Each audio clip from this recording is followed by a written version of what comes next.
These are the best attack strategies for every Town Hall level. No matter your skill level, we'll break down each army to help you improve your 3-star success. Now before we move on, let's quickly give you the best armies for Town Hall 2 to Town Hall 7, as they're very basic and not really much has changed going into 2025. All of these army links will be in the description. So, starting with Town Hall 8, we see the Go-Ho attack strategy that includes the newly added Archer Queen who moved down from Town Hall 9. This army relies on a standard kill squad focused on eliminating the enemy CC and enemy hero, whether it's the Archer Queen or Barbarian King. If the CC is lurable, use a Hog Rider to draw it out. If not, aim to take down both the enemy CC troops and the enemy hero simultaneously. To do this, use 2 golems with wizards placed behind them to funnel the Archer Queen straight into the base. A Root Rider within the CC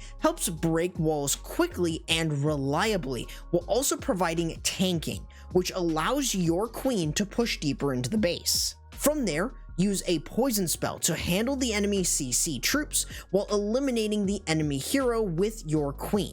Once both are dealt with, let your queen target additional splash damage defenses like the wizard towers or the bomb tower before deploying the hogs. With your Hog Riders, deploy them in groups to effectively target defenses and control their pathing. This strategy allows you to have better coverage around the base with using heal spells to protect them from giant bombs and other defenses. Just be sure to have some form of cleanup via minions to avoid any time-failing issues. Town Hall 9 sees the Mass Dragon army featuring the Minion Prince, which will be a staple for dragon attacks at future Town Halls. In addition, you have the Giant Arrow equipped on the Queen to snipe multiple air defenses and sweepers. Use it at the very start to remove 1 to 2 air defenses, ensuring your dragons stay alive as they push into the base. This also lets your Archer Queen funnel one side with either archers or a cloned queen,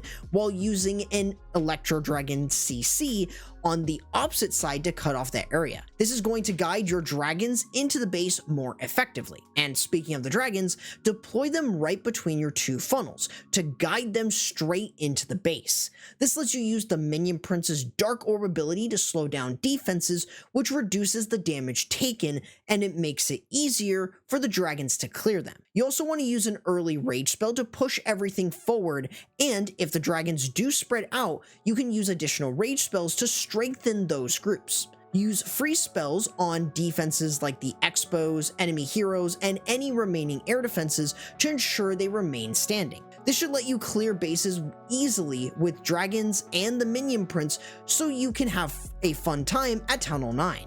Town Hall 10 sees the Hope attack strategy, which is still strong even after the removal of the log launcher from the Town Hall 10 CCs. You want to start out by deploying 1 P.E.K.K.A and 2 wizards on either side to create a wide funnel. Once this wide funnel is set, send in your Wall Wrecker along with 2 more P.E.K.K.A.s and wizards to clear buildings behind it. Follow this up by using your Barbarian King and Archer Queen to push deeper into the base. To maximize value from your hero dive, start from the opposite side of the Town Hall. This approach allows you to eliminate enemy heroes and deal with the CC troops using a poison spell. This is going to set up a smoother path for the rest of your army. As for your Barbarian King, you can use his Spiky Ball and Earthquake Boots ability to break through walls and deal area damage, while your Archer Queen, equipped with the Magic Mirror, provides additional DPS to clear splash damage defenses like the Wizard Towers and multi-target Infernos. After clearing these key threats, deploy your Hog Riders gradually around the perimeter, using 4 to 5 hogs per defense to clear outer defenses before they group up. As they approach splash damage defenses, however, use heal spells slightly ahead of their path to maximize healing and keep them at full HP. As your Hog Riders finish off the remaining defenses, deploy any remaining wizards that you have to non-defensive buildings to prevent a time fail. If executed correctly, you'll have plenty of Hog Riders left to assist in cleaning up the base. Town Hall 11 sees the IC5 army, who uses bowlers, witches, and bats to crush any base at this Town Hall level. With this attack, I recommend starting away from the Town Hall, focusing on the areas with the most splash damage defenses. To set one side of your funnel, use an Ice Golem with 3 Bowlers and 3 Witches, while on the other side you can use an Electro Dragon to create the funnel. This setup is going to allow you to use the rest of your troops and heroes to push straight into the base. From there, deploy the rest of your witches, ice golems, and bowlers alongside your heroes to start moving in. In addition, use the log launcher to open walls and help your troops and heroes push deeper into the base, targeting key defenses like the wizard towers, multi-target infernos, and the eagle artillery.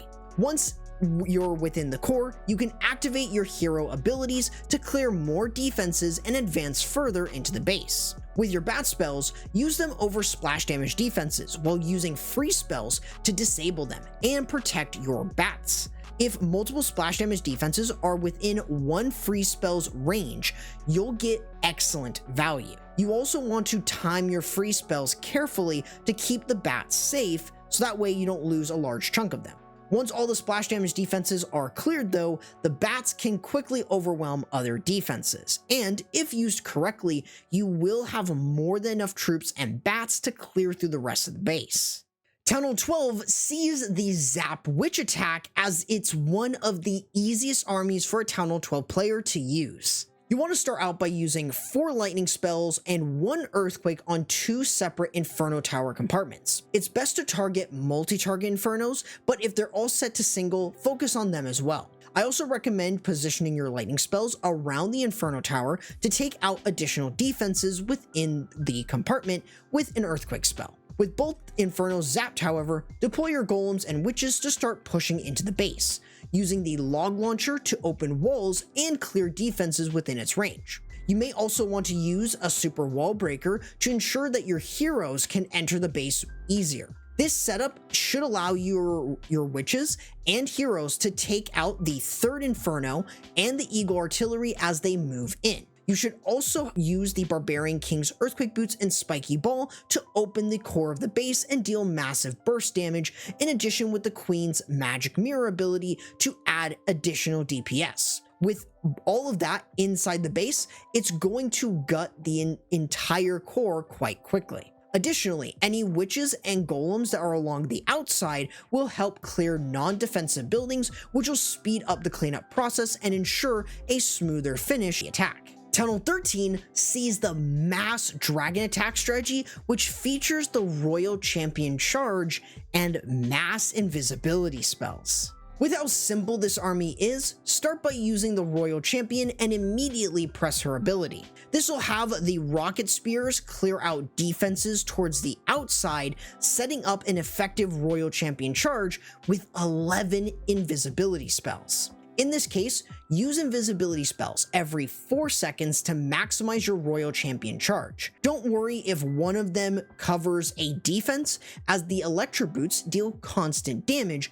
even to invisible buildings, which speeds up her charge as you're using all 11 invisibility spells. After the Royal Champion clears a part of the base, use the Archer Queen with her giant arrow to clear 1 to 2 air defenses and any sweepers. This will let her set up a funnel for your dragons to just melt through the base. As for your dragons, use them along with the Warden, Minion Prince, and Blimp to clear the Town Hall if needed and to finish off the base. The dragons will just overwhelm the rest of the defenses, while the Minion Prince will help slow them down, which will make getting a 3-star much easier. Town Hall 14 sees the Titan Smash Army, which is a Town Hall 14 version of Synchronic Gaming's attack that won at World Finals in 2024. To keep it simple, you're going to funnel 2 sides of the base. On one side, you're going to use a Golem and the Archer Queen to clear a compartment with the help of Super Barbarians to clear non-defensive buildings for easy entry. The Archer Queen, on the other hand, will be able to get additional buildings with the help of her Magic Mirror, as it adds more DPS and survivability to her with the healer puppets. Adjacent to this funnel, you're going to use the Siege Barrack to also clear the entire compartment, again using Super Barbarians to clear non-defensive buildings to enter in. With both sides of your funnel set though, your Titan Smash is ready to dominate. From there, send in your Titans with support troops and heroes to push into the base. Use a few balloons to scout for seeking air mines to protect your healers, and as you work into the base, drop an early rage spell to drive your units forward. You then want to activate the Warden's Eternal Tome and Healing Tome, which will allow you to protect them as they clear the town hall and move into the core.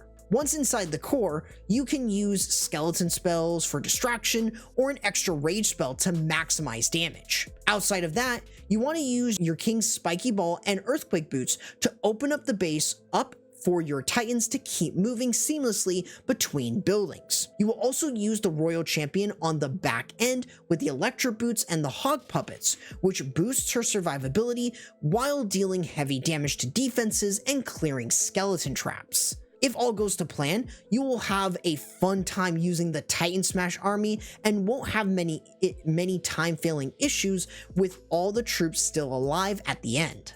Town Hall 15 sees the Super Witch Smash army, as this is one of the strongest armies that uses the Fireball to gain great value. We'll want to start with the Fireball to clear an entire compartment, targeting defenses like the Scatter Shots, Inferno Towers, or even the Eagle Artillery. You will want to first set up a short Warden Walk to clear any outside defenses before using 3 to 4 invisibility spells on nearby defenses to ensure the Fireball locks onto its target. Finish off these buildings with 2 Earthquake spells to clear the entire compartment, which sets up a safe smash push. Be sure to cut off the other side of your funnel with the Siege Barracks and the Archer Queen with her magic mirror to cut off the other side of the funnel. This ensures your Super Witch Smash pushes into the base while the Archer Queen either joins with your army inside the base or continues to funnel on the outside as needed.